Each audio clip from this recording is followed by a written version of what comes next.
Le millionnaire a abandonné sa femme dans une ferme isolée. 24 ans plus tard, il est resté figé en la voyant avec un jeune homme identique à lui dans le lounge d'un hôtel 5 étoiles. Il s'est approché et le parfum du café flottait dans l'air matinal comme un fantôme familier. Mais Romain Dumont n'y trouvait plus aucun réconfort. À 52 ans, l'héritier de l'empire caféier le plus prospère de France contemplait les vastes plantations qui s'étendaient à perte de vue depuis les fenêtres de son bureau au château de Bellevue. Ces terres, que sa famille possédait depuis 4 générations, lui semblaient aujourd'hui plus lourdes qu'un fardeau. « Romain, mon chéri, tu as encore cette mine sombre », susurra la voix glaciale de Madame Thérèse Dumont derrière lui. Sa mère, droite comme un i malgré ses 75 ans, pénétra dans le bureau sans frapper, comme elle en avait pris l'habitude depuis des décennies. « Les Martineau nous attendent pour la signature du contrat à 11 heures. Tu ne peux pas te permettre de paraître. » Distrait, Romain serra les poings, sans se retourner. Distrait. Voilà comment sa mère qualifiait les 24 années de tourments qui rongèrent son âme. 24 années depuis cette matinée d'automne où tout avait basculé, où il avait commis l'erreur la plus monumentale de sa vie. « J'arrive, maman », murmura-t-il, sa voix trahissant une lassitude que même les médicaments contre l'anxiété ne parvenaient plus à masquer. Madame Thérèse s'approcha, ses talons claquant sur le parquet ciré comme un métronome impitoyable. « Tu sais que je ne supporte pas quand tu broies du noir ainsi. Tout ce que j'ai fait, c'était pour ton bien, pour notre famille. » Pour notre famille. Ces mots lui transpercèrent le cœur à chaque fois, car quelle famille avait-il réellement? Un empire bâti sur le mensonge, une fortune qui avait coûté ce qu'il avait de plus précieux au monde. L'esprit de Romain dériva malgré lui vers cette époque bénie. 24 ans plus tôt, quand Marianne Morel avait débarqué dans sa vie comme un rayon de soleil perçant la brume, elle n'était alors qu'une jeune professeure d'agronomie de 34 ans, envoyée par l'université de Bordeaux pour mener une étude sur la durabilité des plantations Dumont. Ses cheveux châtains dansèrent dans le vent, ses yeux verts pétillaient d'intelligence et de passion pour son travail. « Monsieur Dumont », avait-elle dit lors de leur première rencontre, « vos méthodes de culture sont certes rentables. Mais avez-vous songé à l'impact sur les sols dans 50 ans ? Personne n'avait jamais osé remettre en question les pratiques familiales devant Romain. Loin de l'offenser, cette audace l'avait séduit instantanément. Pendant 6 mois, ils avaient travaillé côte à côte, arpentant les champs, analysant les échantillons de terre, débattant tard dans la nuit des innovations possibles, et quelque part entre les discussions passionnées sur l'agriculture durable et les couchers de soleil partagés sur les collines, ils étaient tombés éperdument amoureux. « Épouse-moi », avait-il murmuré un soir de juin. Dans la petite chapelle abandonnée de la propriété familiale, le cœur brisé, cette chapelle que son arrière-grand-père avait fait construire pour sa bien-aimée et qui depuis portait ce nom mélancolique, Marianne avait accepté sans hésiter, ses yeux brillants de larmes de joie. Ils s'étaient mariés en secret dans cette même chapelle, avec pour seul témoin les vignes centenaires et les étoiles complices. C'était le plus beau jour de sa vie. 3 mois plus tard, quand Marianne lui avait annoncé qu'elle était enceinte, Romain avait cru que son bonheur ne pourrait jamais être plus grand. Ils avaient passé des heures à imaginer leur enfant, à choisir des prénoms, à planifier leur avenir. Marianne continuait ses recherches, tout en préparant la nurserie dans l'ancienne demeure de Le Cœur Brisé, où ils comptaient s'installer définitivement après avoir annoncé leur mariage à la famille. Mais le destin en avait décidé autrement. Un matin de septembre, alors que Marianne était enceinte de 6 mois, Madame Thérèse avait fait irruption dans le bureau de son fils, brandissant des documents qu'elle avait trouvés dans ses affaires personnelles, l'acte de mariage, les photos de la cérémonie, les lettres d'amour, tout y était. « Comment as-tu pu me faire ça ?» avait-elle hurlé, le visage déformé par une rage qu'il ne lui avait jamais vue. « Cette femme de rien, elle va détruire tout ce que notre famille n'a construit. » Romain avait tenté de raisonner sa mère, de lui expliquer combien il aimait Marianne, combien elle était brillante et digne. Mais Madame Thérèse était inconsolable. Elle avait menacé de se suicider, de déshériter Romain, de licencier toutes les familles ouvrières qui dépendaient des plantations, de ruiner la réputation de Marianne dans le milieu académique. « Si tu ne corriges pas cette erreur immédiatement, » avait-elle sifflé. « Ah, je préfère mourir que de voir notre nom sali par cette roturière. » Romain, à 28 ans, n'avait pas eu la force de résister à ce chantage émotionnel. Il s'était senti écrasé par le poids des générations. par la responsabilité envers les centaines d'employés qui dépendèrent de l'entreprise familiale. Marianne était forte, elle s'en sortirait, mais sa mère semblait réellement au bord du gouffre. Il avait pris la décision la plus lâche de sa vie. Marianne, avait-il dit en arrivant à le cœur brisé ce soir-là, le cœur brisé mais le visage masqué. J'ai besoin de régler quelques problèmes familiaux avant qu'on puisse annoncer officiellement notre mariage. Tu vas rester ici pendant que je m'occupe de tout. 2 semaines, pas plus. Marianne, dans sa robe de grossesse bleu ciel qui mettait en valeur son ventre arrondi, l'avait regardé avec une confiance absolue.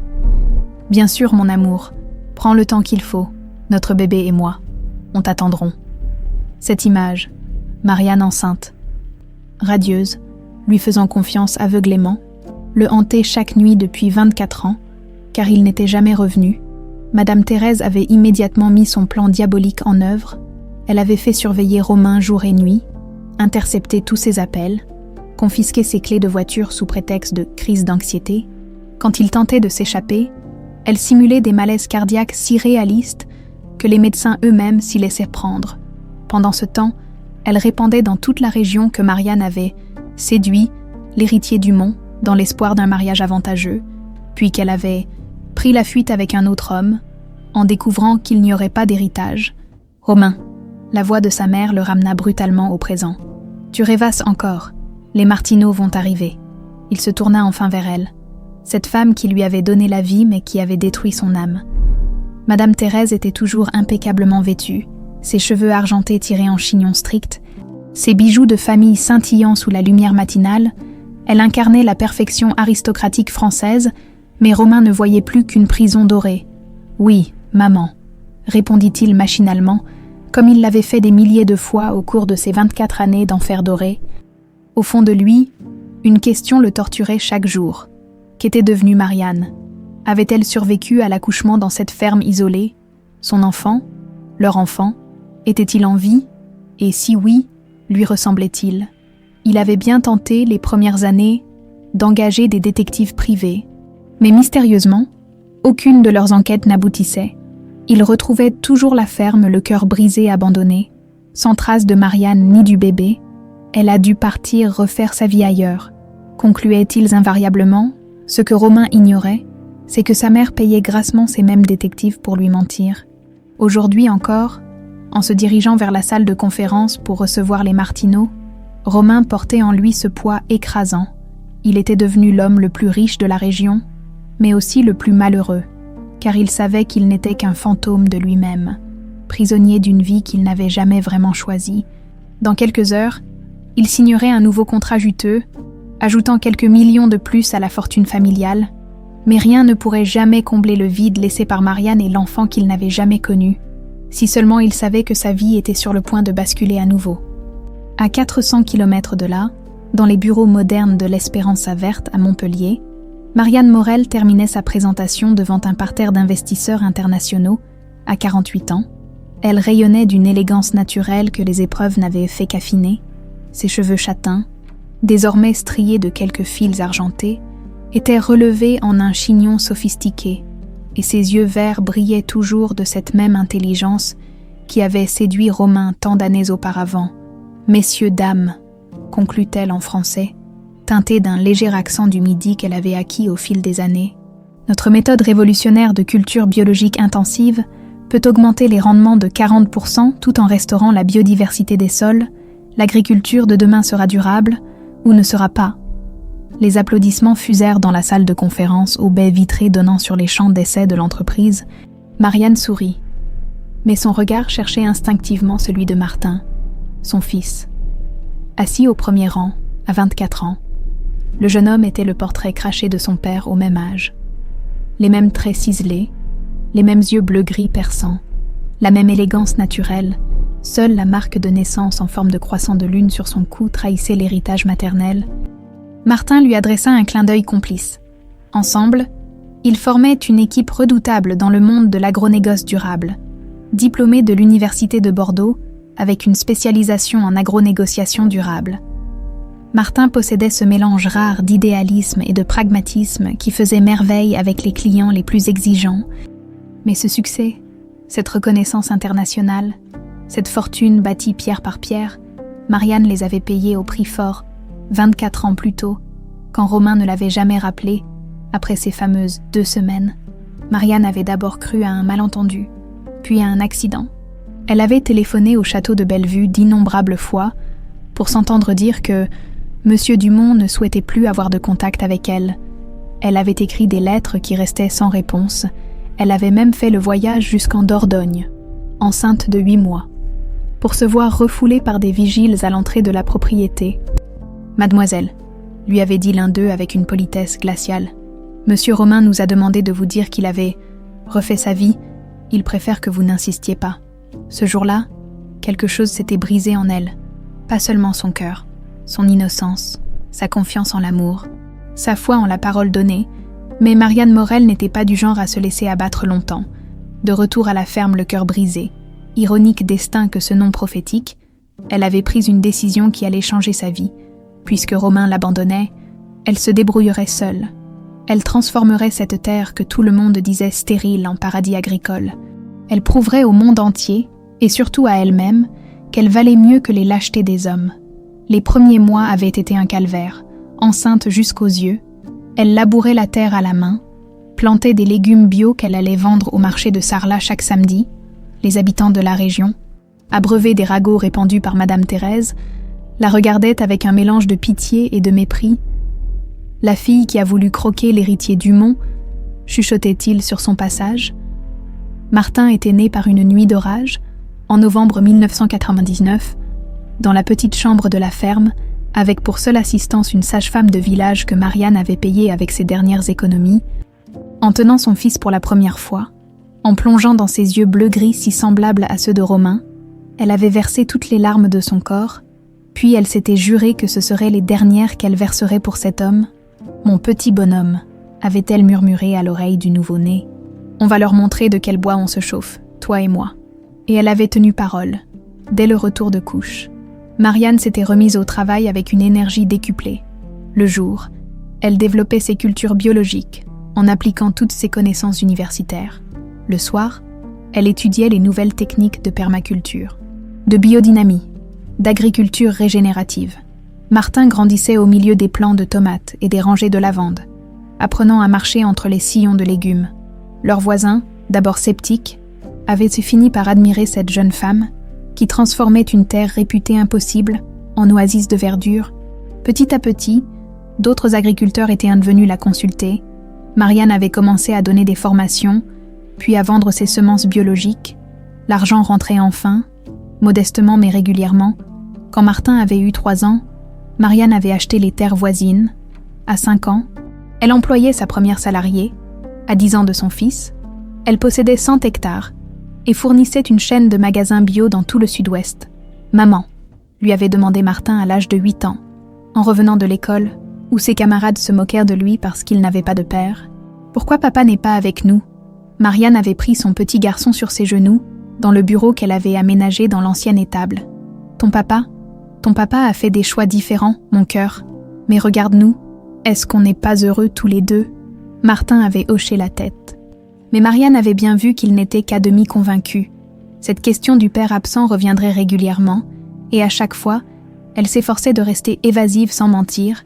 L'adolescence de Martin avait été plus difficile. Brillant élève, sportif accompli, il attirait l'attention des filles de sa classe. Mais il portait en lui une mélancolie qui inquiétait sa mère. À 16 ans, il avait découvert par hasard une photo de Romain dans un magazine économique. « C'est lui, n'est-ce pas ?» avait-il demandé en tendant la publication à Marianne. « Mon père, Romain Dumont, le magnate du café. » Marianne n'avait pas pu mentir. « Oui, c'est lui. Pourquoi ne m'as-tu jamais dit qu'il était si riche, qu'il était si proche ?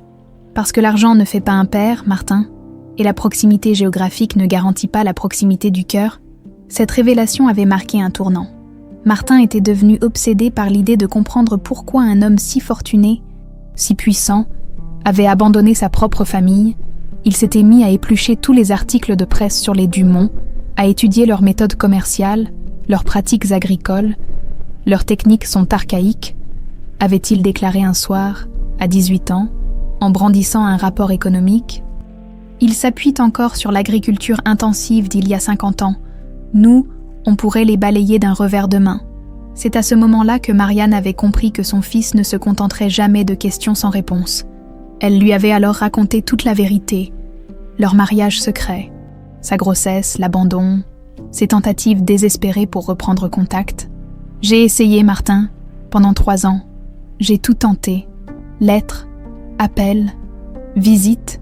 Il m'a fait comprendre très clairement qu'il ne voulait plus nous voir. Martin avait serré les poings. Un jour, je lui demanderai pourquoi. En face, homme à homme. Aujourd'hui, en regardant son fils applaudir poliment les investisseurs qui quittaient la salle de conférence, Marianne savait que ce jour approchait. Dans quelques heures, ils prendraient l'avion pour Lyon, où les attendait la réunion la plus importante de leur carrière. Un groupe d'investisseurs européens était prêt à injecter 50 millions d'euros dans l'Espérance verte pour financer son expansion internationale. Si cette réunion se passait bien, ils deviendraient les leaders européens de l'agriculture durable et inévitablement, ils entreraient en concurrence directe avec l'Empire du Mont. « Maman, » dit Martin en s'approchant d'elle, « tu es prête pour Lyon. » Marianne sourit, mais au fond d'elle, elle sentait que ce voyage marquerait une nouvelle étape dans leur vie, peut-être même la confrontation que Martin appelait de ses vœux depuis des années. « Oui, mon chéri, je suis prête. Ce qu'elle ne savait pas, c'est qu'à Lyon, dans l'élégant hôtel Palais Royal où ils avaient réservé, le destin les attendait, et que très bientôt, les fantômes du passé ressurgiraient pour bouleverser à nouveau leurs existences. Martin Dumont-Morel, bien qu'il portât officiellement le nom de sa mère, contemplait les dossiers étalés sur son bureau dans son appartement lyonnais.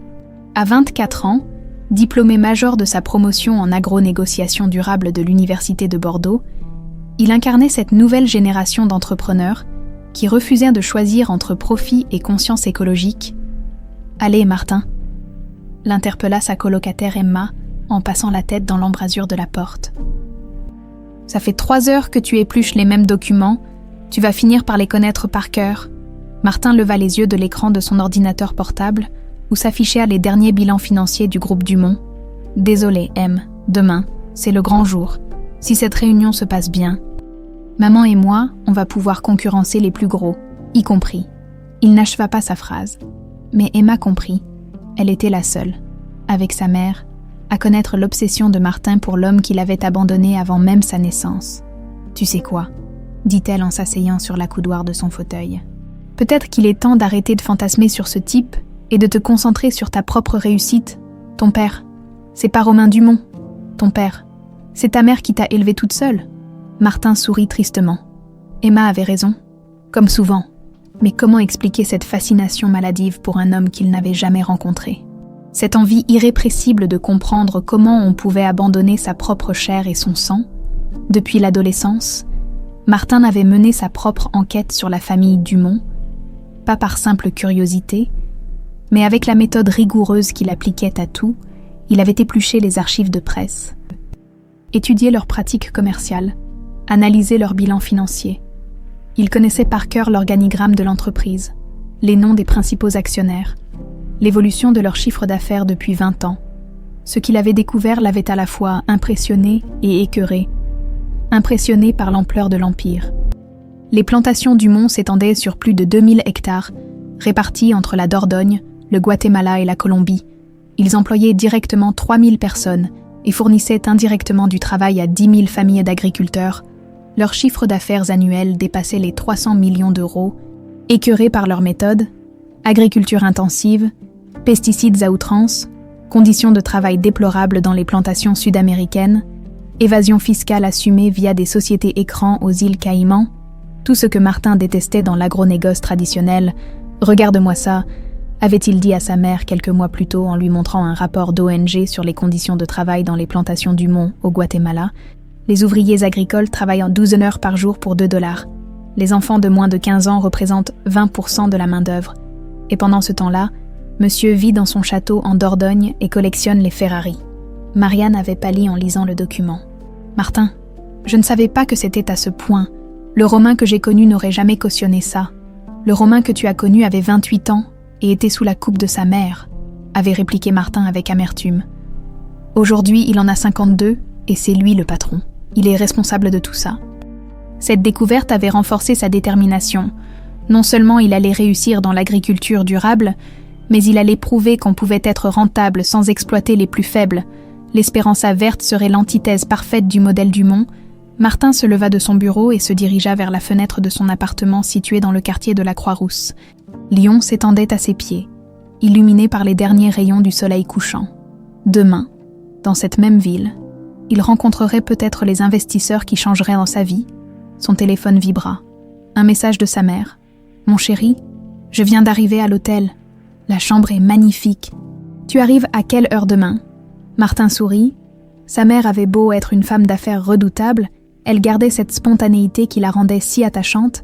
Il lui répondit rapidement « TGV de 8h30, j'arrive vers 11h, on déjeune ensemble avant la réunion. » La réponse fut immédiate. « Bien sûr, je t'emmène dans un petit restaurant que j'ai repéré près de l'hôtel. Tu vas adorer. » L'hôtel, le fameux Palais Royal, 5 étoiles dans le 2e arrondissement. Marianne ne s'autorisait de tels luxes que pour les occasions exceptionnelles. Cette réunion représentait l'aboutissement de 24 ans de labeur acharné, et Martin était fier d'en être le témoin. Il retourna à son ordinateur et ouvrit le dossier qu'il avait constitué sur les investisseurs européens qu'ils allaient rencontrer. Le consortium était mené par Klaus Zimmermann, un Allemand de 60 ans qui avait fait fortune dans l'énergie renouvelable avant de se tourner vers l'agriculture durable. L'homme était réputé difficile mais équitable. Si l'Espéranza verte obtenait son soutien, toutes les portes s'ouvriraient. Martin ferma les yeux et visualisa la présentation qu'il avait préparée. Contrairement à sa mère, qui excellait dans les aspects techniques et scientifiques, lui se concentrait sur la stratégie commerciale et le développement international. Ensemble, ils formaient un tandem redoutable. Son esprit dériva vers les questions que Zimmermann ne manquerait pas de poser. Que se passera-t-il quand vous vous retrouverez en concurrence directe avec les mastodontes du secteur ? C'était inévitable.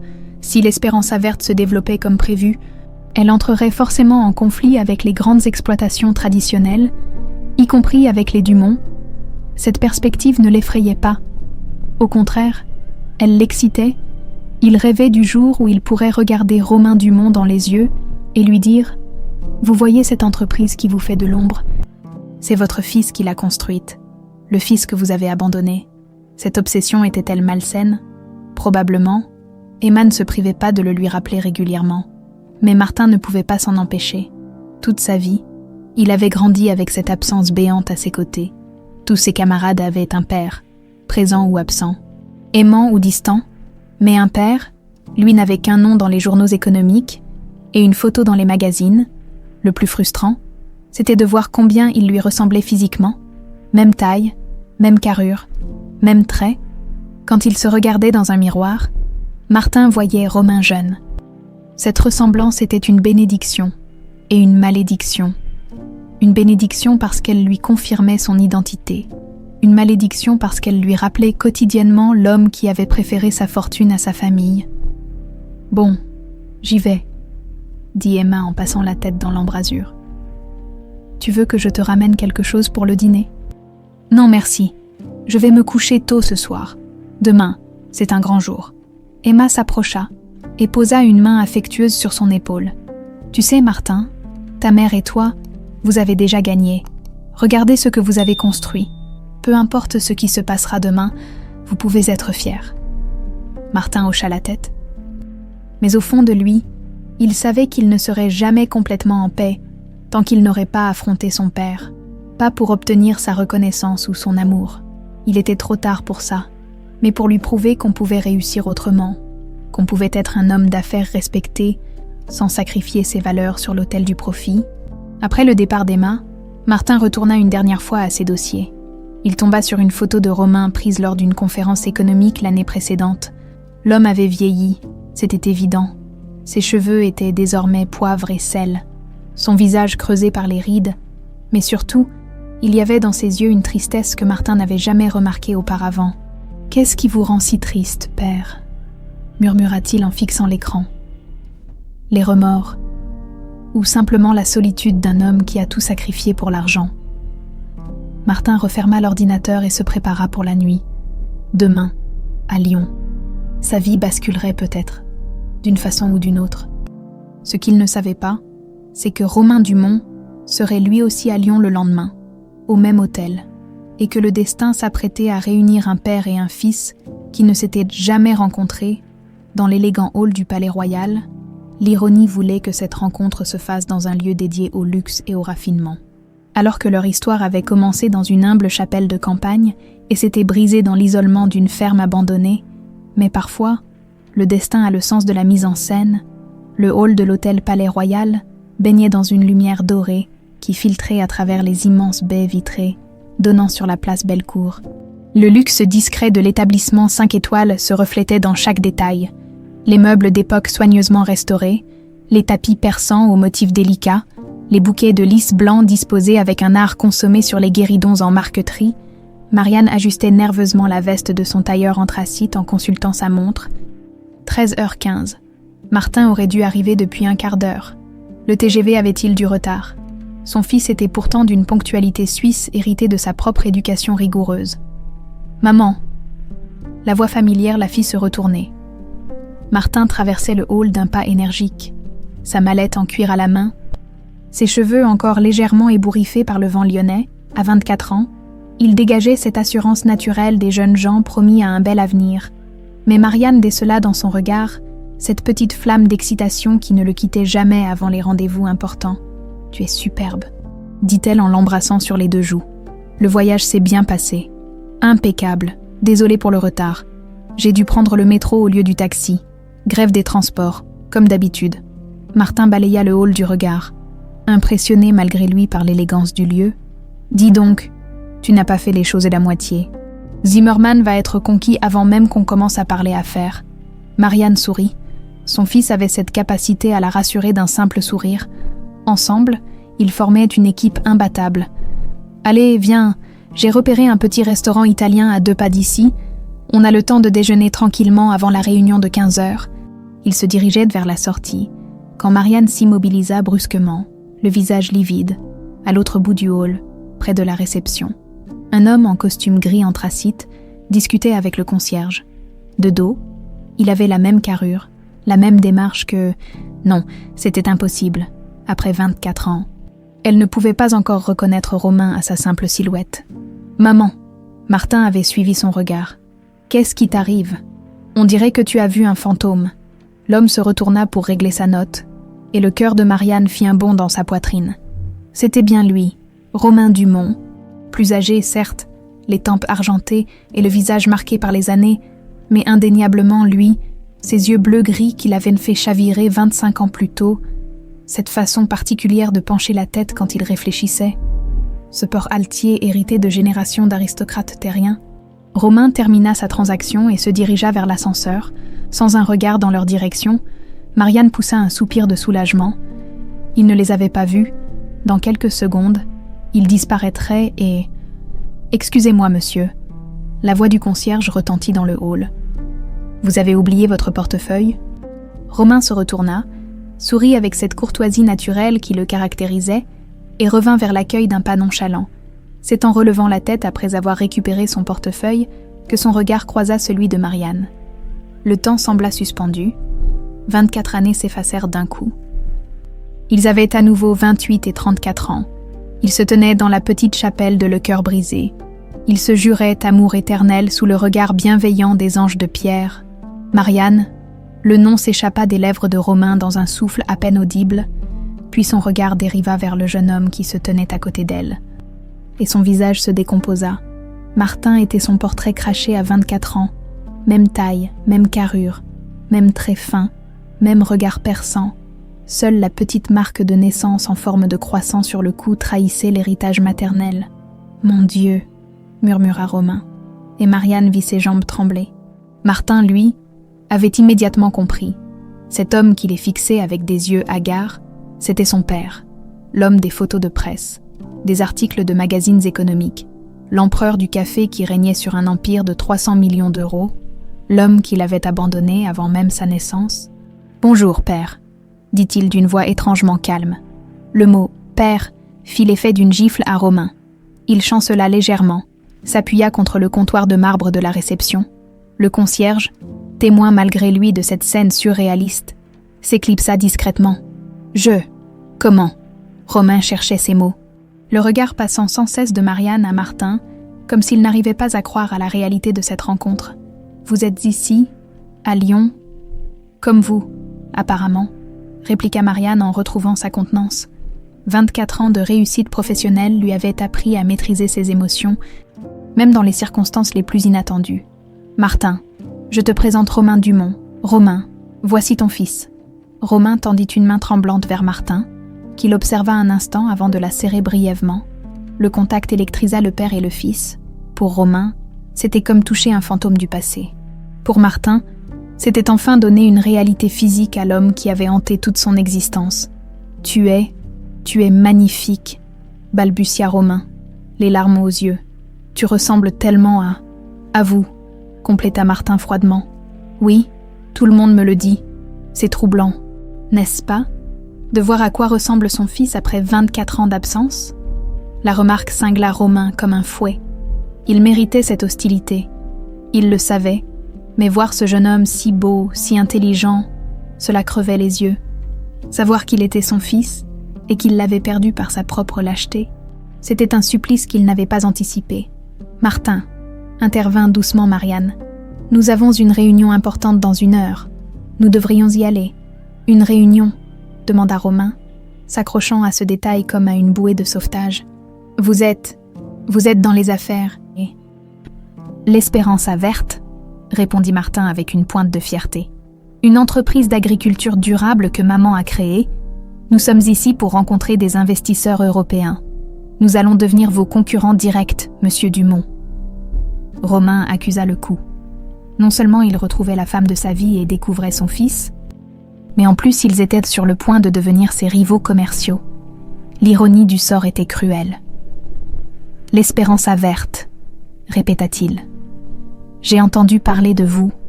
Excellente réputation. Méthode révolutionnaire. Je ne savais pas que c'était votre ex-femme et votre fils qui vous faisèrent de la concurrence. » acheva Martin. « Non, je suppose que non. Cela dit, ce n'est pas vraiment surprenant. Vous ne vous êtes jamais préoccupé de savoir ce que nous devenions. »« Martin, » protesta Marianne, malgré sa colère toujours vive contre Romain. Elle ne supportait pas de voir la souffrance dans ses yeux. « Non. »« Marianne, » dit Romain d'une voix brisée. « Il a raison. J'ai tout gâché. J'ai été un lâche. Un monstre. Je ne mérite pas votre pardon. Ni le tien, ni celui de notre fils. Notre fils a un nom, » rétorqua Marianne. « Martin. Martin Morel. Il a grandi sans père, mais il a grandi dans l'amour et la fierté. Il a excellé dans ses études. Il est diplômé de Bordeaux avec les félicitations du jury. Il parle 4 langues et il va révolutionner l'agriculture européenne. Tout ça sans vous. » Chaque mot était un poignard dans le cœur de Romain. Il contemplait ce fils magnifique qu'il avait perdu, cette femme exceptionnelle qu'il avait abandonnée. 24 ans de souffrance et de regrets se cristallisaient en cet instant dans le hall luxueux de cet hôtel lyonnais. « Je sais que vous ne pourrez jamais me pardonner, » murmura-t-il. « Mais laissez-moi au moins vous expliquer. »« Nous expliquer quoi ?» l'interrompit Martin. « Comment on abandonne sa femme enceinte ? Comment on ignore l'existence de son propre enfant pendant un quart de siècle ? Comment on peut dormir tranquille en sachant qu'on a détruit 2 vies ? Martin, s'il te plaît, » tenta Marianne. Mais elle voyait bien que son fils avait besoin d'évacuer 24 ans de frustration. « Non. Maman, cet homme nous doit des explications. » Martin faisait face à Romain, le défiant du regard. « Alors, qu'est-ce qui était si important pour que vous nous laissiez tomber ? L'argent, le confort, la peur du scandale ?» Romain ferma les yeux, rassemblant son courage. « Ma mère, » dit-il simplement. « Madame Thérèse, elle a tout fait pour nous séparer. Chantage, menaces, manipulation. J'étais jeune, faible. J'ai cru que c'était temporaire, que je pourrais revenir vers vous une fois la situation calmée. Mais elle m'a empêché de vous retrouver. Votre mère. » Martin éclata d'un rire amer. « Vous nous avez abandonnés à cause de votre mère. » Le mépris dans la voix de son fils acheva de briser Romain. Il se rendit compte à quel point ses explications paraissaient dérisoires, lâches, pathétiques. « Je sais que ça ne change rien, » balbutia-t-il, « que ça n'excuse rien, mais je vous ai cherché. Pendant des années, j'ai tout tenté pour vous retrouver. Des détectives, des enquêtes, Nous étions dans la ferme que vous nous aviez donnée, dit froidement Marianne. A le cœur brisé, pendant 3 ans, puis j'ai acheté des terres à côté. Nous n'avons jamais quitté la région, si vous aviez vraiment voulu nous retrouver. Romain la regarda, incrédule. Mais, mes détectives, ils m'ont dit que la ferme était abandonnée, que vous aviez disparu. Un doute terrible s'insinua dans son esprit. Et si sa mère avait aussi manipulé les enquêtes? Et si pendant toutes ces années, Marianne et Martin avaient été à portée de main? L'horloge du hall sonna 14h30. Marianne sursauta. « Nous devons y aller, dit-elle fermement. Notre avenir se joue dans 30 minutes. » Elle prit le bras de Martin et l'entraîna vers la sortie. Romain les regarda s'éloigner, le cœur brisé. « Attendez !» cria-t-il. Ils se retournèrent, Je vous en supplie, laissez-moi vous expliquer. Vraiment, complètement. Je sais que vous me devez rien, mais... Vous avez raison, dit Martin d'une voix glaciale. Nous ne vous devons rien. Et ils sortirent de l'hôtel, laissant Romain seul avec ses regrets et ses remords, dans ce hall luxueux qui venait d'être le théâtre de la rencontre la plus bouleversante de sa vie. Dans la suite présidentielle du 8e étage, Romain s'effondra dans le fauteuil de velours bordeaux face aux grandes fenêtres donnant sur Lyon. La ville s'étendait sous ses yeux, mais il ne voyait rien. Son esprit était encore dans le hall, figé sur l'image de Marianne et de ce fils magnifique qu'il venait de découvrir. Martin, son fils s'appelait Martin, les mains tremblantes, il sortit son téléphone et composa le numéro qu'il connaissait par cœur. Romain. La voix de Madame Thérèse résonna dans l'écouteur, aussi impérieuse qu'à l'habitude. « Comment s'est passée ta réunion avec les Japonais ?»« Maman, dit-il d'une voix blanche, il faut que nous parlions immédiatement. Voyons, mon chéri, tu sais bien que je n'aime pas quand tu prends ce ton dramatique. Que se passe-t-il encore ? Je viens de voir Marianne. » Un silence glacial s'installa. Romain entendit le souffle de sa mère se faire plus court. « C'est impossible, dit-elle finalement. Cette femme a disparu depuis des années. Tes détectives l'ont confirmé. J'étais dans le hall de mon hôtel à Lyon. Maman, elle était là, avec notre fils. Votre, quoi ? Mon fils, explosa Romain. Martin, il a 24 ans. Il me ressemble comme 2 gouttes d'eau. Et il me hait, tu comprends ça ? Mon propre fils me hait parce que je l'ai abandonné. Madame Thérèse resta silencieuse si longtemps que Romain crut qu'elle avait raccroché. Maman, tu es là. Oui, murmura-t-elle. Et pour la première fois depuis des décennies, Romain entendit de la peur dans sa voix. « Romain, il faut que tu rentres, tout de suite. Pas avant que tu m'expliques ce qui s'est vraiment passé il y a 24 ans. Je t'expliquerai tout quand tu seras ici. Prends le premier vol. »« Non !» hurla Romain, faisant sursauter un couple de touristes qui passaient dans le couloir. « Tu vas me dire la vérité maintenant. Qu'est-ce que tu as fait, maman ? Qu'est-ce que tu as fait à ma famille ?» Un sanglot étouffé lui parvint à travers l'écouteur.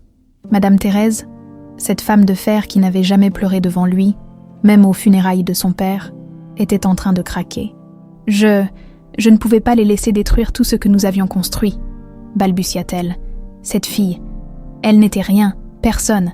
Elle allait salir notre nom, dilapider notre fortune. »« Alors tu as fait quoi ?» La voix de Romain était devenue dangereusement calme. « J'ai payé les détectives pour qu'ils te mentent. Et j'ai fait surveiller la ferme pendant 3 ans. » Romain sentit le sol se dérober sous ses pieds. « Tu les as fait surveiller ? Il fallait m'assurer qu'elle ne reviendrait pas te voir, qu'elle ne tenterait pas de se servir de l'enfant pour faire chanter notre famille. »« L'enfant, » répéta Romain, la voix brisée. « Tu parles de ton petit-fils, de mon fils. Cette créature n'est pas de notre famille. »« Comment oses-tu » rugit Romain. Plusieurs clients de l'hôtel se retournèrent dans le couloir en entendant ces cris. « Comment oses-tu parler ainsi de mon enfant ?» Madame Thérèse sanglotait maintenant ouvertement. « Romain, mon petit, je ne voulais que ton bonheur. »« Mon bonheur !» Romain éclata d'un rire hystérique. « Tu crois que j'ai été heureux ces 24 dernières années ?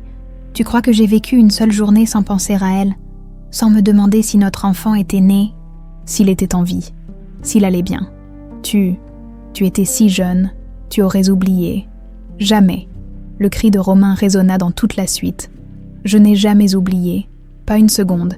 Et maintenant je découvre que pendant que je me rongeais de culpabilité, pendant que je me détruisais de remords, tu les espionnais, Tu savais où ils étaient. Tu savais que mon fils grandissait sans père. Romain, calme-toi. Me calmer. Il se leva d'un bond, arpentant la suite comme un fauve en cage. Tu m'as volé 24 ans de la vie de mon fils. Tu m'as privé de voir ses premiers pas. Ses premiers mots, sa première dent, son premier jour d'école. Tu m'as volé toute son enfance. Je protégeais notre patrimoine. Au diable le patrimoine, hurla Romain. Qu'est-ce que ça peut me faire, l'argent, si je n'ai personne avec qui le partager? Qu'est-ce que ça peut me faire? L'empire, si je suis seule. Madame Thérèse pleurait maintenant sans retenue. Mon petit, je suis si fatiguée, si vieille. Je ne voulais pas que tu souffres. Eh bien, c'est raté. Romain donna un violent coup de poing dans le mur, se blessant les phalanges. J'ai souffert chaque jour, chaque nuit. Tu as détruit ma vie. Tu as détruit leur vie. Qu'est-ce que tu vas faire? Demanda sa mère d'une voix tremblante. Romain s'arrêta devant la fenêtre, contemplant Lyon qui s'étendait sous ses yeux. Quelque part dans cette ville, Marianne et Martin étaient en train de négocier l'avenir de leur entreprise. Son ex-femme, car ils étaient toujours mariés légalement, et son fils allait peut-être devenir ses concurrents directs, l'ironie était amère. « Je vais tout faire pour les reconquérir », dit-il d'une voix ferme. « Je vais leur dire la vérité, toute la vérité, et ensuite, je passerai le reste de ma vie à essayer de rattraper le temps perdu. Romain, ils ne te pardonneront jamais. Peut-être pas, probablement pas, mais au moins, j'aurai essayé. Et toi, maman ?» Il marqua une pause, rassemblant son courage pour prononcer les mots les plus difficiles de sa vie. « Et moi, je ne te pardonnerai jamais ce que tu as fait, mon petit. Ne m'appelle plus jamais comme ça. » Il raccrocha et jeta son téléphone sur le lit. Ses mains tremblaient encore, mais pour la première fois depuis 24 ans, il sentait quelque chose ressemblant à de l'espoir renaître en lui. Il consulta sa montre. 15h30. La réunion de Marianne et Martin avec les investisseurs devait avoir commencé. Il imagina son fils. Son fils, en train de présenter leur projet avec cette assurance qu'il avait perçue dans son regard. Martin était intelligent. Cela se voyait immédiatement, et beau, et fier. Tout ce qu'un père pouvait rêver pour son enfant. Romain se dirigea vers le minibar et se servit un whisky qu'il but d'un trait. L'alcool le brûla, mais c'était peu de choses comparé à la brûlure dans son cœur. Il repensa à cette rencontre surréaliste dans le hall.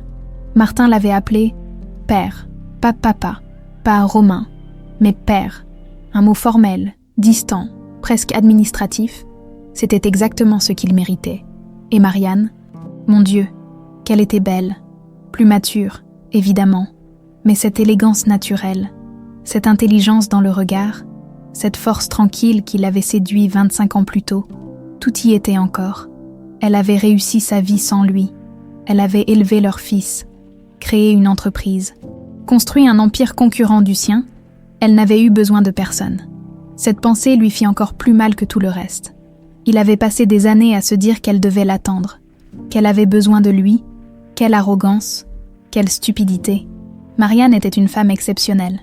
Elle avait prouvé qu'elle valait 100 fois mieux que lui.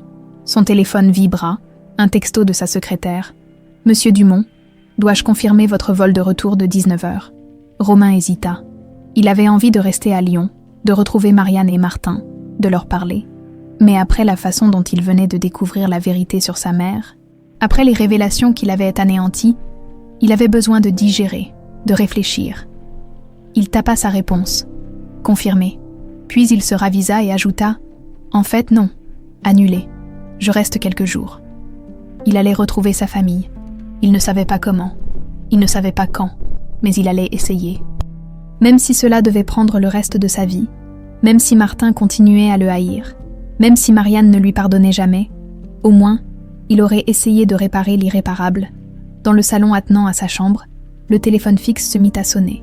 Romain décrocha machinalement. « Monsieur Dumont », une voix de femme qu'il ne reconnut pas. « Ici l'accueil. Nous avons un message pour vous, de la part de Madame Morel. » Le cœur de Romain fit un bond. « Quel message ? Elle souhaiterait vous voir ce soir, 20h, bar de l'hôtel. » Romain ferma les yeux, sentant un mélange d'espoir et de terreur l'envahir. Marianne voulait lui parler.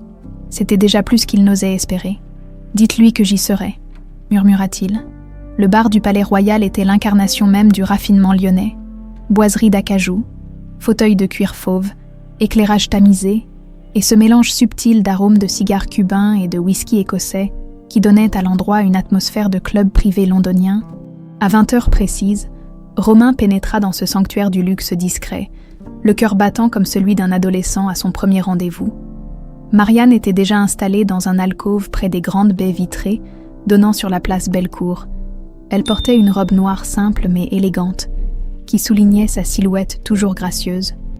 Un verre de vin rouge à demi entamé trônait devant elle. Elle consultait son téléphone, probablement des messages de Martin ou des nouvelles de leur réunion avec les investisseurs. « Bonsoir, Marianne », dit Romain en s'approchant, la voix légèrement rauque d'émotion. Elle leva les yeux vers lui.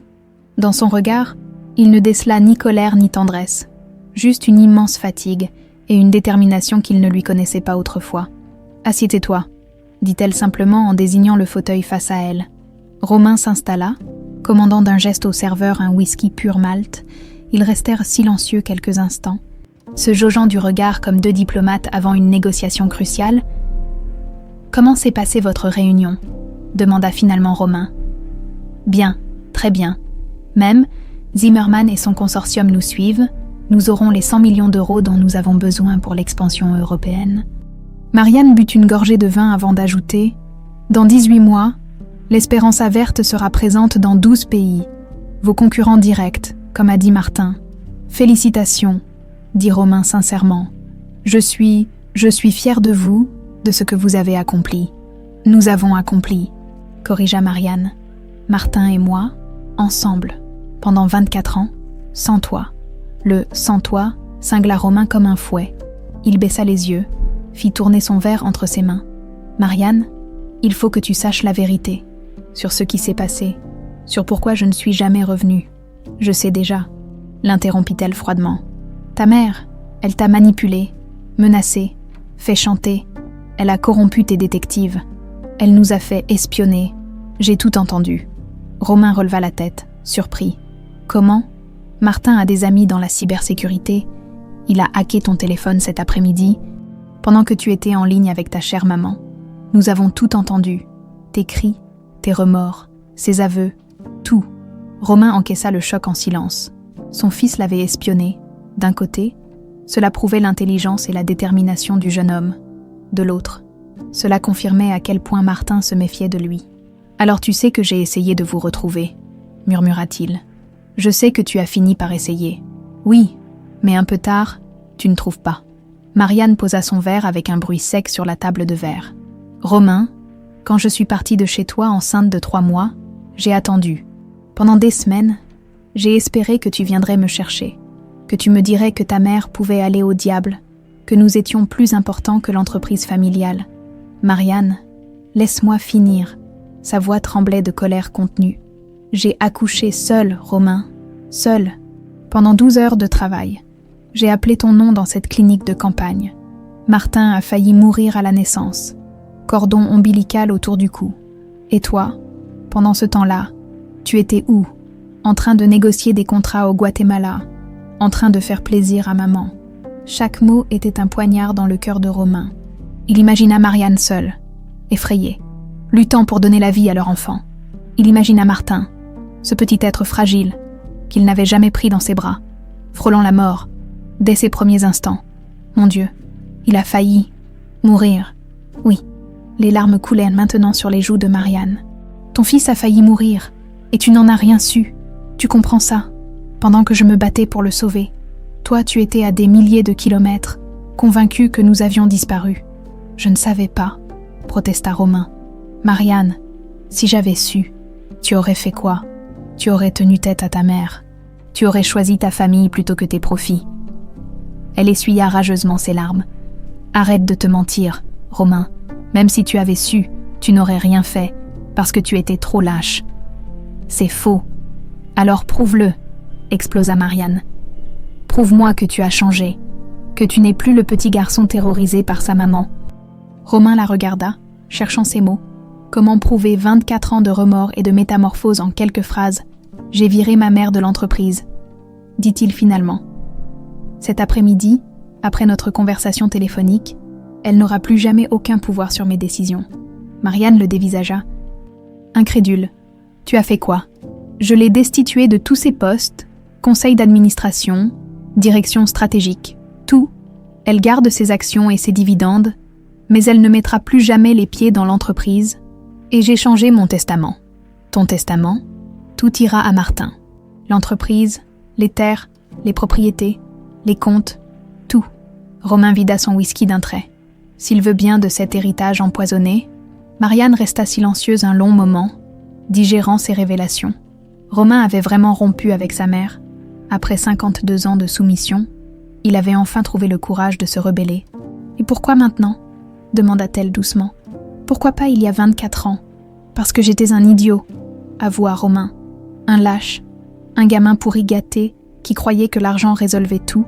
J'ai mis des années à comprendre que j'avais tout perdu le jour où je t'ai laissé partir. Et Martin, tu crois qu'il va te pardonner ? Romain secoua la tête. Non, et il aurait raison, mais au moins, j'aurais essayé de réparer, au moins, il saura que son père l'aime, même si c'est trop tard. Il ne t'appellera jamais papa, tu sais, dit Marianne avec une cruauté involontaire. Pour lui, tu seras toujours Romain, ou Monsieur Dumont, jamais papa. Je sais, il va te détester longtemps, peut-être toujours. Je sais. Et moi ? Marianne hésita, cherchant les mots justes. Moi, je ne sais pas si je pourrai un jour te faire confiance.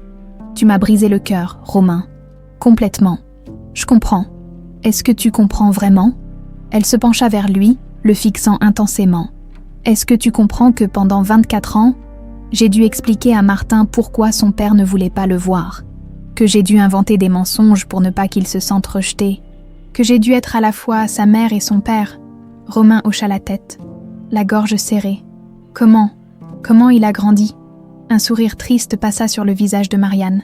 Brillamment, premier de sa classe, toujours, captain de l'équipe de rugby au lycée, admis à Bordeaux avec mention très bien, 4 langues, 2 diplômes, un stage à Harvard, et surtout, elle marqua une pause. Surtout, c'est quelqu'un de bien, généreux, loyal, intègre, tout ce que tu n'as pas été, grâce à toi, grâce à nous deux, parce que finalement, il a hérité de ton intelligence et de ta détermination, mais aussi de mes valeurs. Ils restèrent silencieux, chacun perdu dans ses pensées. Le bar s'était rempli de clients, couples d'affaires et touristes fortunés, mais ils étaient dans leur bulle, isolés du monde par 24 ans d'histoire commune. « Qu'est-ce qu'on fait maintenant ?» demanda finalement Romain. « Je ne sais pas. » Marianne vida son verre de vin. « Martin veut te voir, demain matin, pour que tu lui racontes ta version de l'histoire. Pas pour te pardonner, précisa-t-elle, juste pour comprendre. Et toi ? Moi, j'ai besoin de temps, beaucoup de temps, pour digérer tout ça, pour décider si tu mérites une seconde chance. Romain acquiesça. C'était déjà plus qu'il n'osait espérer. Une dernière chose, dit Marianne en se levant. Si tu fais encore du mal à Martin, si tu le déçois, si tu disparais encore de sa vie, je te détruirai, professionnellement, personnellement, complètement. Tu peux compter là-dessus. Elle ramassa son sac et se dirigea vers la sortie, laissant Romain seul avec ses remords et un fragile espoir. Demain, il rencontrerait son fils, vraiment, pour la première fois. Et peut-être que, petit à petit, il pourrait commencer à racheter 24 ans d'absence. Peut-être, le café de la place Bellecour était un de ces établissements typiquement lyonnais où se mélangeaient les bourgeois du quartier et touristes de passage. Martin avait choisi une table en terrasse, dos au soleil matinal. Observant la place s'animer peu à peu, il consultait sa montre pour la 10e fois, en 5 minutes. 9h30. Romain était en retard. Il ne viendra pas, marmonna-t-il en faisant tourner sa cuillère dans son café crème. Pourtant, au fond de lui, il espérait le contraire. Cette rencontre qu'il avait tant redoutée et tant désirée à la fois. Ce face-à-face avec l'homme qu'il avait hanté toute sa vie. Il en avait besoin pour tourner la page, pour comprendre, sinon pour pardonner. « Excusez-moi, vous êtes bien Martin, hein ?» Il leva les yeux. Romain se tenait devant sa table, hésitant, tenant à la main un petit paquet emballé dans du papier craft. Il portait un jean et une chemise blanche, tenue décontractée qui le changeait du costume de la veille. Il paraissait plus jeune ainsi, plus accessible, plus humain. « Bonjour », dit Martin en se levant à demi. « Asseyez-vous » Romain prit place face à lui, posa le paquet sur la table. « Je t'ai apporté quelque chose, enfin, c'est un peu ridicule. Après toutes ces années, mais qu'est-ce que c'est ? Ouvre !» Martin défit l'emballage avec précaution à l'intérieur. Une montre de gousset en or, gravée d'initiales entrelacées, RD, et des chiffres romains, marquant une date, 18 Tartin MCMXC6. C'était pour tes 18 ans, expliqua Romain d'une voix rauque. J'ai acheté cette montre chaque année pour ton anniversaire. Je ne savais pas où tu étais, mais je l'achetais quand même. Et puis je la gardais dans mon coffre, en me disant qu'un jour... Martin caressa le métal tiède du bout des doigts. L'objet était magnifique, d'une facture irréprochable. Sur le cadran, les aiguilles étaient arrêtées sur 8h15. « Pourquoi cette heure ?» demanda-t-il. « C'est l'heure de ta naissance. Ta mère me l'avait dit autrefois. » Romain déglutit péniblement. « J'ai appris hier qu'elle avait failli te perdre ce jour-là, que tu as frôlé la mort. » Martin referma la montre d'un geste sec. « Vous voulez que je vous raconte ? Le cordon autour du cou, les forceps. Maman qui hurlait votre nom pendant qu'elle me mettait au monde. Vous voulez que je vous décrive ce que ça fait de grandir en sachant que votre père a préféré l'argent à votre existence ? Martin. Non. Le jeune homme frappa la table du poing, faisant sursauter les clients des tables voisines. Vous ne m'appelez pas Martin. Pas vous, vous n'avez pas le droit. Romain encaissa le coup sans broncher. Comment dois-je t'appeler ? Monsieur Morel ? Ou rien du tout ? D'accord. Romain commanda un café au serveur qui passait. « Dis-moi ce que tu veux savoir. Je répondrai à toutes tes questions. » Martin se cala dans sa chaise, croisant les bras. « Vous étiez où le 18 avril 1999 ?»« Au Guatemala. Inauguration d'une nouvelle plantation. Vous saviez que maman accouchait ? » ?»« Non. Vous vous en doutiez. » Romain hésita. « Oui, les dates. J'avais fait le calcul. Mais ma mère m'avait dit que vos détectives vous avaient retrouvé. Que qu'elle avait perdu le bébé, et vous l'avez cru. » Martin se pencha vers lui, le regard dur. Comme ça, sans vérifier. « J'étais jeune, perdu. Vous aviez 28 ans, » explosa Martin. « Pas 14. Vous dirigiez déjà une partie de l'entreprise. Vous n'étiez pas un gamin. » Romain baissa les yeux. « Tu as raison, j'étais un lâche. Et après, pendant 24 ans, qu'est-ce qui vous a empêché de nous chercher pour de vrai ? » « Je vous ai cherché, » protesta Romain. « Pendant des années, j'ai engagé des détectives. J'ai les mêmes détectives que votre mère payait. » Coupa Martin. « Ceux qui lui rapportaient tous nos faits et gestes. » Romain se figea. « Comment tu sais ça ? Parce que j'ai enquêté sur vous, depuis mes 15 ans. » Martin sortit son téléphone et fit défiler plusieurs documents. « Regardez, 3 détectives différents entre 2005 et 2015. Tous employés par votre mère en parallèle de leur mission pour vous. Tous corrompus. » Romain parcourut les documents, le visage de plus en plus livide. « Mon Dieu, elle a vraiment organisé le mensonge parfait. » Oui, Martin rangea son téléphone. « Mais le plus beau, c'est que vous ne vous êtes jamais posé la question. Jamais demandé pourquoi des détectives soi-disant compétents n'arrivaient pas à retrouver une femme et son enfant qui vivaient à 20 km de chez vous. Nous habitions si près. La ferme que vous aviez donnée à maman, le cœur brisé, nous y avons vécu 3 ans, puis maman a acheté des terres adjacentes, et nous avons construit notre première exploitation, à vol d'oiseau. Nous étions à 18 km de votre château. » Romain sentit le monde s'effondrer autour de lui. Pendant toutes ces années, son fils avait grandi si près de lui, il aurait pu le croiser dans un supermarché, une station-service, un restaurant.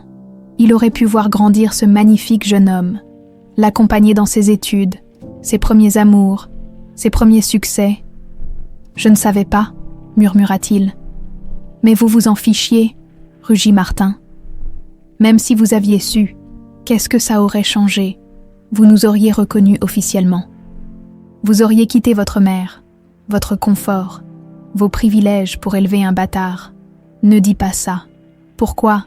C'est la vérité. » Martin se leva d'un bond. « Je suis votre bâtard, le produit d'une union non bénie par madame votre mère. L'erreur de jeunesse qu'il fallait cacher. Tu n'es pas une erreur. » Romain se leva à son tour, les larmes aux yeux. « Tu es mon fils, mon seul enfant, l'être que j'aime le plus au monde. Vous m'aimez. » Martin éclata d'un rire amer. « Vous ne me connaissez même pas. Vous ne savez rien de moi, mes goûts, mes peurs, mes rêves. Vous ne savez même pas si j'ai des frères et sœurs. Tu en as. Non, maman n'a jamais refait sa vie. 24 ans de célibat parce qu'elle était encore amoureuse de vous, 24 ans à élever seul votre fils en espérant secrètement que vous reviendriez. Cette révélation frappa Romain comme un uppercut. Marianne n'avait jamais refait sa vie. Elle avait sacrifié sa jeunesse, ses chances de bonheur, pour élever leur enfant et garder intact le souvenir de leur amour. « Je ne savais pas », répéta-t-il faiblement. « Il y a beaucoup de choses que vous ne savez pas. » Martin se rassit, soudain très calme. « Vous voulez que je vous raconte ma vie, mes premiers pas dans le jardin de la ferme, en réclamant papa, mes questions incessantes sur vous, pourquoi papa n'était pas là pour Noël, pour mon anniversaire, pour mes diplômes ?» Romain hocha la tête, incapable de parler. « Maman m'a menti pendant des années. Elle me disait que vous étiez en voyage, que vous nous aimiez mais que c'était compliqué. À 8 ans, j'ai compris que vous ne reviendriez jamais. À 12 ans, j'ai découvert qui vous étiez vraiment en lisant un journal économique. Le grand Romain Dumont, l'empereur du café, l'homme le plus riche d'Aquitaine. Martin, à 15 ans, j'ai décidé de devenir votre rival, de créer une entreprise qui vous ferait de l'ombre, de vous prouver qu'on pouvait réussir sans sacrifier sa famille. » Martin sourit amèrement. « Ironique, non ? Votre fils, votre pire ennemi commercial. » Romain contempla ce jeune homme extraordinaire qui lui faisait face.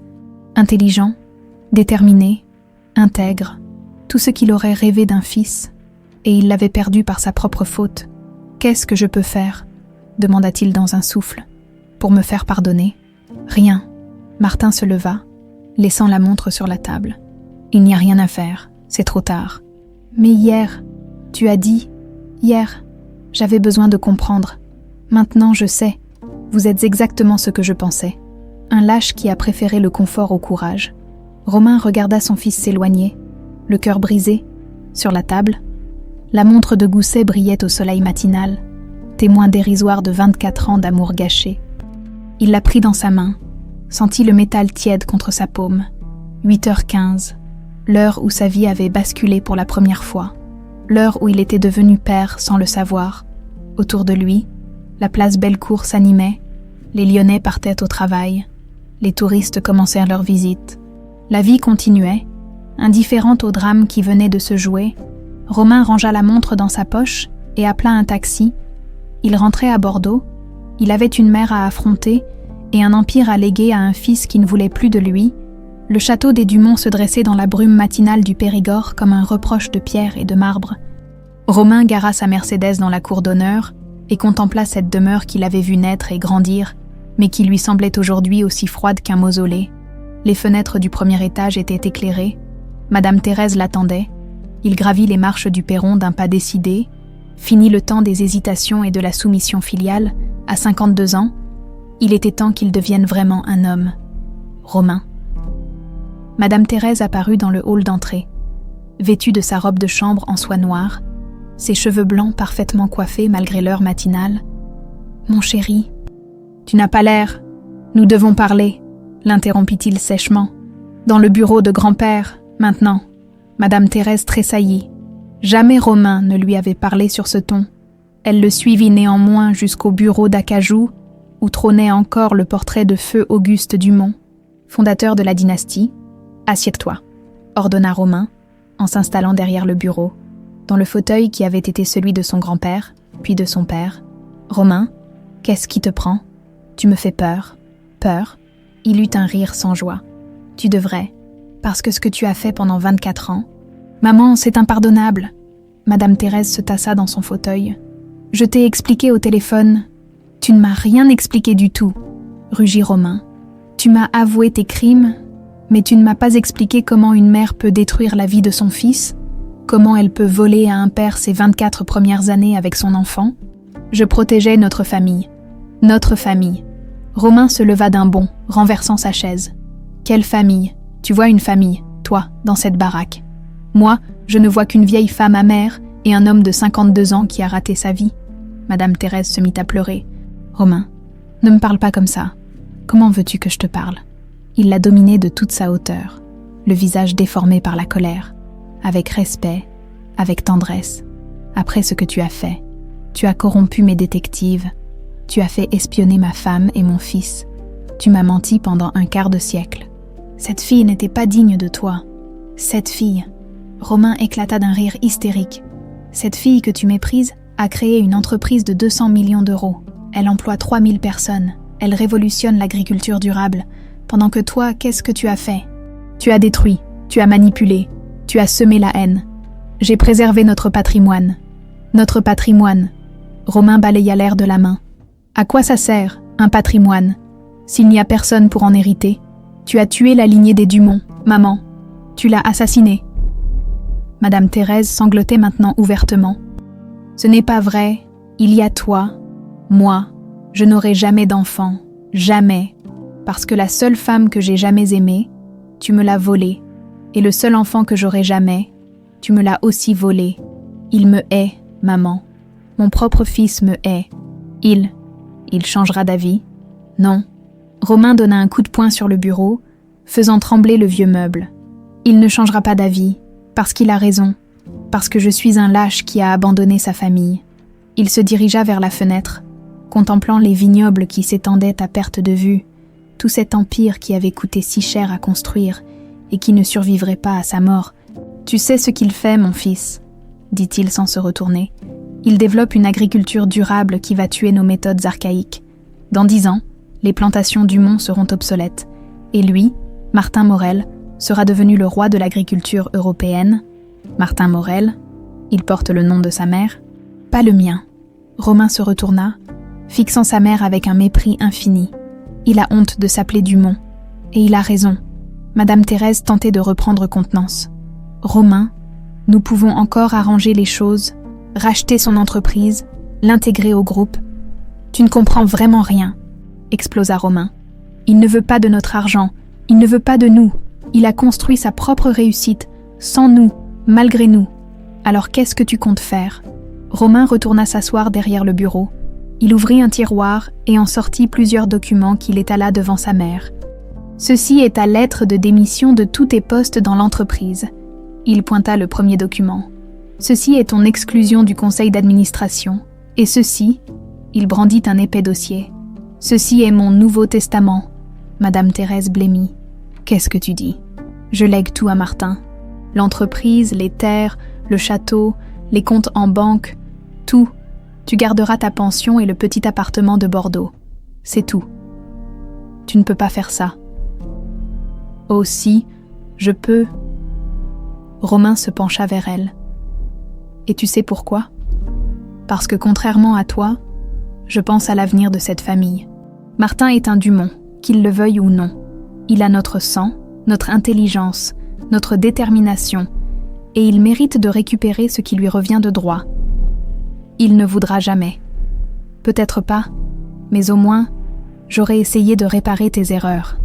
Romain se leva, ramassant les documents. Tu as jusqu'à ce soir pour signer et quitter les lieux. Mes avocats passeront à 18h. Madame Thérèse se leva péniblement, soudain vieillie de 10 ans. Romain, mon petit, ne me fais pas ça. Ne m'appelle plus jamais ton petit, rugit-il. Ton petit, tu l'as détruit. Ton petit est mort il y a 24 ans dans une clinique de campagne pendant que sa femme accouchait seule de son fils. Je t'en supplie, il n'y a plus rien à supplier. Romain se dirigea vers la porte. Tu as gagné, maman. Tu as réussi à détruire notre famille. J'espère que tu es fière de toi. Où vas-tu? Retrouver mon fils et ma femme, même s'ils ne veulent plus de moi, même si je dois passer le reste de ma vie à mendier leur pardon. Il sortit du bureau, laissant sa mère effondrée dans son fauteuil. Dans le couloir, il croisa Marie-Claire, la gouvernante qui travaillait au château depuis 30 ans. Monsieur Romain, elle l'avait vu grandir. Elle connaissait tous ses chagrins. Ça va? Non, Marie-Claire, ça ne va pas. Ah, mais ça va aller. Il lui sourit tristement. Madame Thérèse va partir ce soir. Elle ne reviendra plus. Vous pourrez rester si vous voulez. Le château va devenir un musée ou un hôtel de luxe. Il faut que ça serve à quelque chose. Et vous? Moi? Je vais essayer de reconquérir ma famille. Il monta dans sa chambre, celle de son enfance, et contempla les photos qui ornaient encore sa table de nuit. Lui à 8 ans avec ses parents, lui à 16 ans le jour de son bac, lui à 25 ans lors de son entrée officielle dans l'entreprise. Aucune photo après ses 28 ans, comme si sa vie s'était arrêtée le jour où il avait perdu Marianne. Il fit ses bagages rapidement, quelques vêtements, ses papiers importants, la montre de son grand-père. Il laissa tout le reste, les costumes sur mesure, les œuvres d'art, les objets de luxe qui avaient meublé sa vie creuse. En redescendant, il entendit sa mère pleurer dans le salon, pour la première fois de sa vie. Il ne ressentit aucune pitié pour elle. Elle récoltait ce qu'elle avait semé. Il monta dans sa voiture et démarra sans un regard en arrière. Le château des Dumont disparut dans son rétroviseur, emportant avec lui 52 ans de soumission et de lâcheté. Direction Lyon, direction Marianne et Martin, direction l'espoir de rachat et de rédemption. Il ne savait pas s'ils accepteraient de le revoir. Il ne savait pas s'il arriverait à regagner leur confiance. Mais il allait essayer. Pendant le temps qu'il lui restait à vivre, il allait essayer de mériter le pardon de ceux qui l'avaient abandonné sur le siège passager. La montre de gousset de Martin brillait dans la lumière de l'après-midi. 8h15, l'heure de la Renaissance, l'heure du nouveau départ. Romain appuya sur l'accélérateur. Il avait 24 ans de retard à rattraper. Martin tournait en rond dans sa chambre d'hôtel comme un fauve en cage. Depuis sa confrontation avec Romain le matin même, il n'arrivait pas à trouver la paix. Les mots de son père résonnaient encore dans sa tête. « Tu es mon fils, mon seul enfant, l'être que j'aime le plus au monde. » Des mots qu'il avait attendus pendant 24 ans. Des mots qui arrivaient trop tard. On frappa à sa porte. « Martin, c'est maman. » Il ouvrit, découvrant Marianne en tailleur strict, ses cheveux tirés en chignon, son visage marqué par la fatigue et l'inquiétude. « Comment ça s'est passé avec lui ?» demanda-t-elle en entrant. Comme prévu, il s'est excusé. Il a pleuré. Il m'a dit qu'il m'aimait. Le grand numéro du père repentant. Martin haussa les épaules avec une désinvolture qu'il était loin de ressentir. Rien de nouveau sous le soleil. Marianne l'observa attentivement. Elle connaissait son fils mieux que personne. Derrière cette façade cynique, elle devinait une immense souffrance. « Il t'a donné quelque chose ?» demanda-t-elle en remarquant la montre de gousset posée sur la table de nuit. Un cadeau d'anniversaire avec 24 ans de retard. Martin prit la montre, la fit tourner entre ses doigts. Apparemment, il en achetait une chaque année, pour se donner bonne conscience. « J'imagine. Martin ?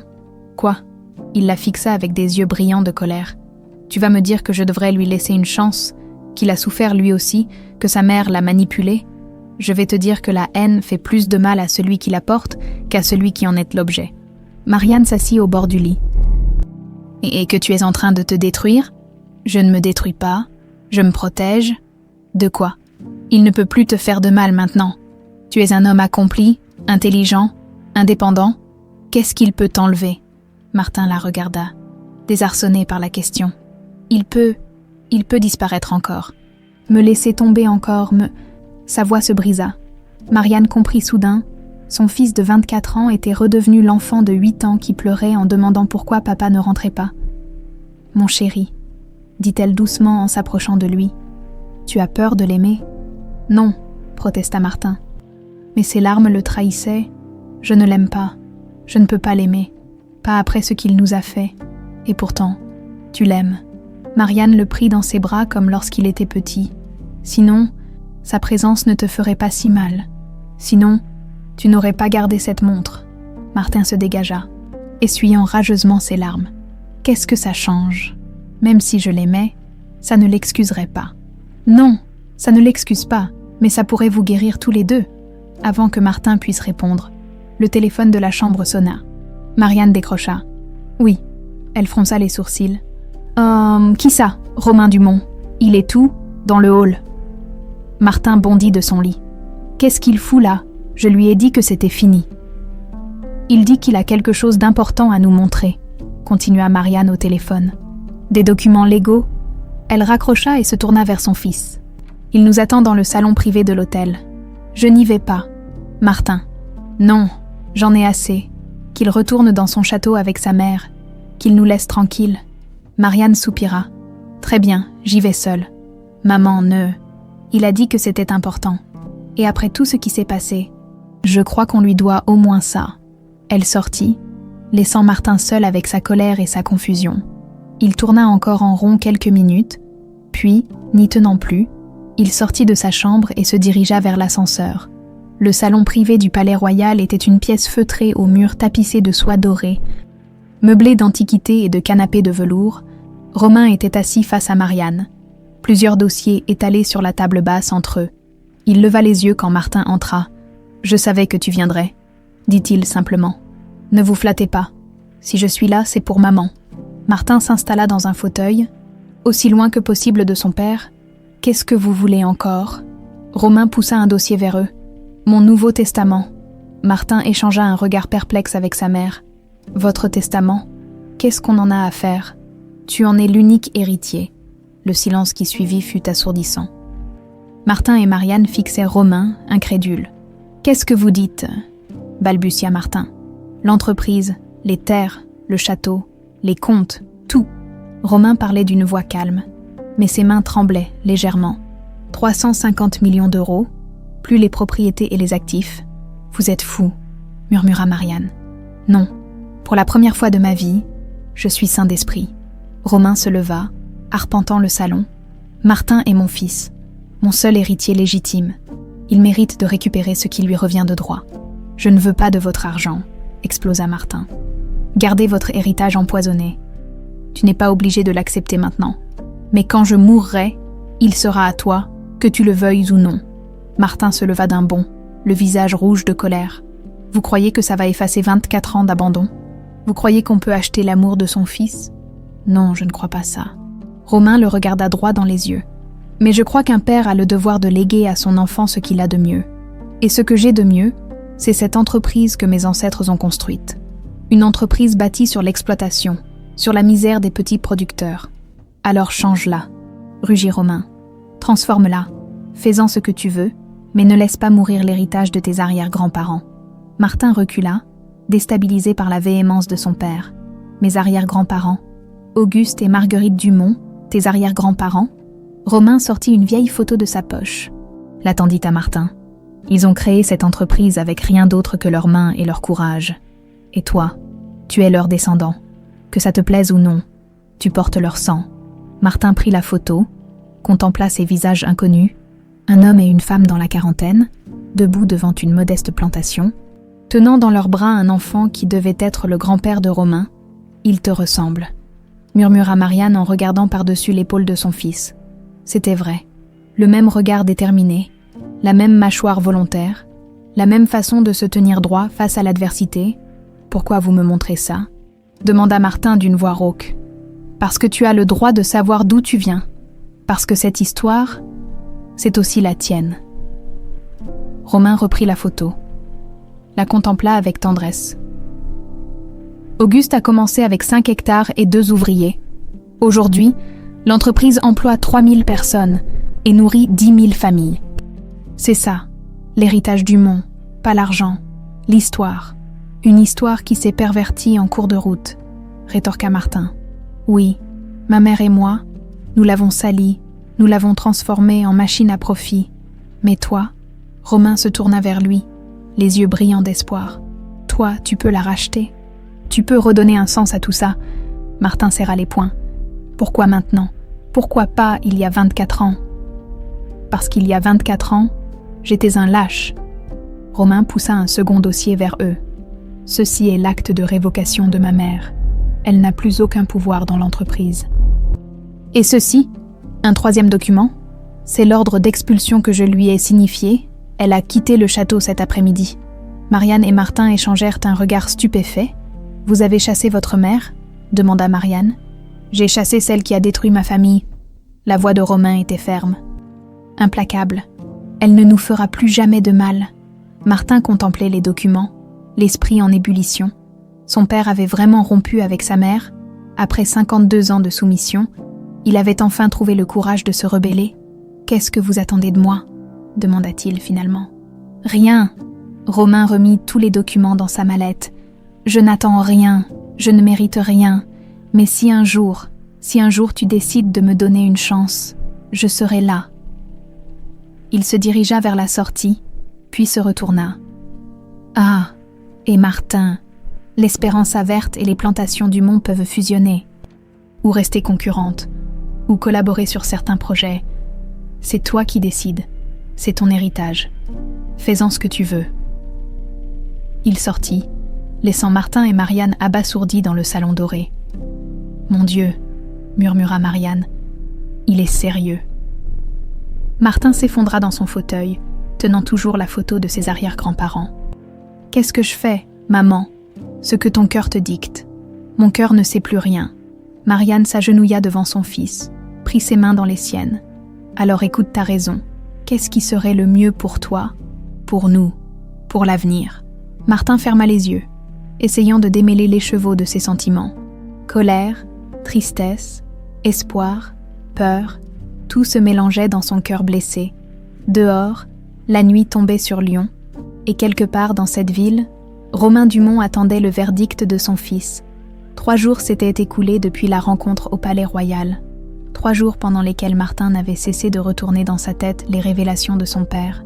Dans son appartement lyonnais qu'il partageait avec Emma, il contemplait pour la 100e fois la photo de ses arrière-grands-parents. « Tu vas finir par l'user à force de la regarder ?» dit Emma en entrant dans le salon avec 2 tasses de café. « Tu as pris une décision. » Martin leva les yeux vers sa colocataire. Emma était la seule personne, avec sa mère, à connaître tous les détails de cette histoire familiale compliquée. Son avis comptait énormément pour lui. « Je ne sais pas quoi faire », avoua-t-il en prenant la tasse qu'elle lui tendait. Une partie de moi a envie de lui cracher à la figure et de jeter son héritage aux orties. L'autre partie se dit que c'est peut-être l'occasion de changer les choses, de transformer cette entreprise pourrie en quelque chose de bien. Martin but une gorgée de café, grimaçant à son amertume. Tu imagines, les plantations Dumont converties à l'agriculture durable, les 3000 employés formés aux nouvelles méthodes, les producteurs du Guatemala et de Colombie enfin traités équitablement. Emma s'installa à côté de lui sur le canapé. Ça, c'est ton côté idéaliste qui parle, et ton côté pragmatique. Il dit quoi ? Que c'est un piège, que Romain Dumont ne peut pas changer du jour au lendemain, qu'il va tenter de me manipuler comme sa mère l'a manipulé. Martin posa sa tasse, se prit la tête entre les mains. Je suis perdu, M. Complètement perdu. Et ta mère, qu'est-ce qu'elle en pense ? Maman, Martin soupira. Maman me dit de suivre mon instinct. Mais je crois qu'au fond, elle a encore des sentiments pour lui, après tout ce qu'il nous a fait subir. Elle l'aime encore. C'est dingue, non. Emma réfléchit un instant. Tu sais quoi ? Peut-être que tu réfléchis trop. Peut-être que tu devrais juste aller le voir, lui parler, vraiment parler cette fois sans colère, sans accusation, juste pour comprendre qui il est vraiment aujourd'hui. Je ne peux pas. Pourquoi ? Parce que j'ai peur. L'aveu lui coûtait. Mais c'était la vérité. J'ai peur de découvrir que c'est quelqu'un de bien, que toute ma colère, toute ma haine, c'était peut-être injuste. Emma posa une main affectueuse sur son épaule. « Martin, tu sais ce que je pense. Je pense que tu as le droit d'être en colère. Tu as le droit de lui en vouloir, mais tu as aussi le droit de lui donner une chance. Ça ne t'engage à rien. » Le téléphone de Martin vibra, un message de sa mère. « Mon chéri, j'ai reçu un appel de Klaus Zimmermann. Il veut nous rencontrer demain pour finaliser les derniers détails du contrat. Tu es prêt ?» Martin sourit malgré lui. L'Espéranza verte était sur le point de franchir un cap historique. Dans quelques semaines, ils auraient les moyens de leur ambition. L'expansion européenne pourrait commencer. Il tapa sa réponse. « Prêt. Rendez-vous à 14h au bureau. » La réponse arriva immédiatement. « Parfait. PS. J'ai aussi reçu un appel de ton père. Il aimerait te voir. Pas de pression. Mais il m'a semblé différent. » Martin fixa l'écran, le cœur battant. Le « différent » avait dit sa mère. En quoi ? Comment un homme de 52 ans pouvait-il changer en quelques jours ? Il se leva d'un bond. « Tu peux me rendre un service ? Tout ce que tu veux. Tu peux aller faire quelques recherches sur Romain Dumont, discrètement, voir ce qu'il a fait ces 3 derniers jours. » Et Emma sourit. « Tu veux espionner ton père ? Je veux savoir si ses actes sont à la hauteur de ses paroles. » 2 heures plus tard, Emma revint avec des informations qui laissèrent Martin pantois. « Alors, dit-elle en s'installant face à lui avec son ordinateur portable, ton père a été très occupé. Primo, il a effectivement viré sa mère. Madame Thérèse Dumont a été vue hier en train de déménager du château familial avec l'aide d'une société de déménagement. Secundo, il a convoqué une assemblée générale extraordinaire pour la semaine prochaine. Ordre du jour.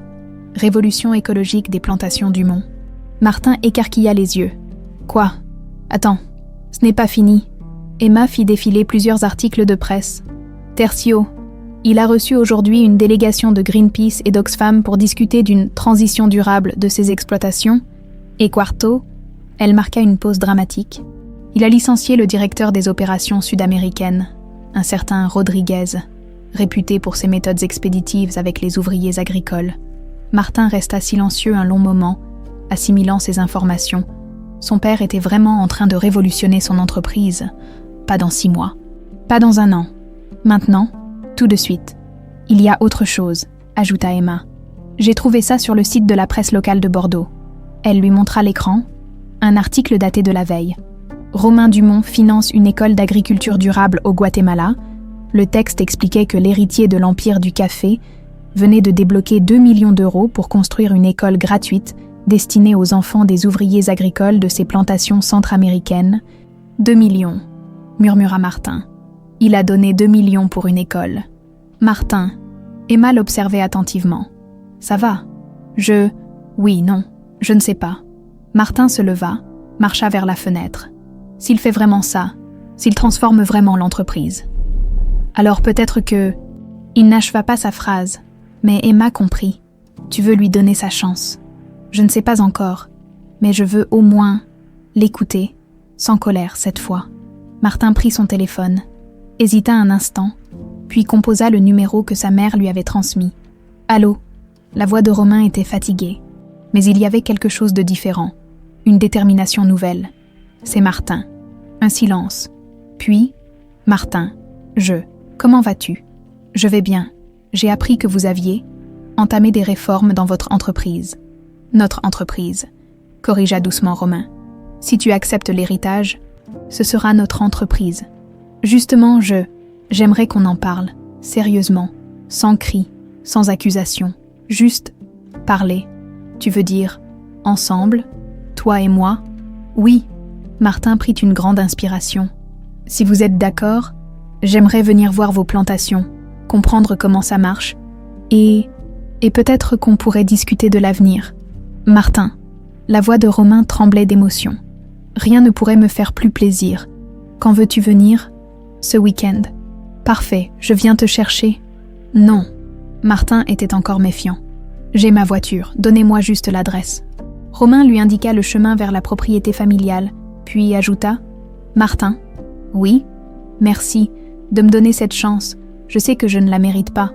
On verra, dit Martin avant de raccrocher. Il se tourna vers Emma, qui l'observait avec un sourire fier. Tu as bien fait, dit-elle. Quel que soit le résultat, au moins tu n'auras pas de regrets. Martin acquiesça, mais au fond de lui, il était terrifié. Et si son père le décevait encore? Et si tout cela n'était qu'une manipulation plus subtile? Et si, au contraire, c'était le début de quelque chose de nouveau. Le début d'une relation père-fils que 24 ans d'absence n'avaient pas réussi à tuer complètement. Il consulta sa montre.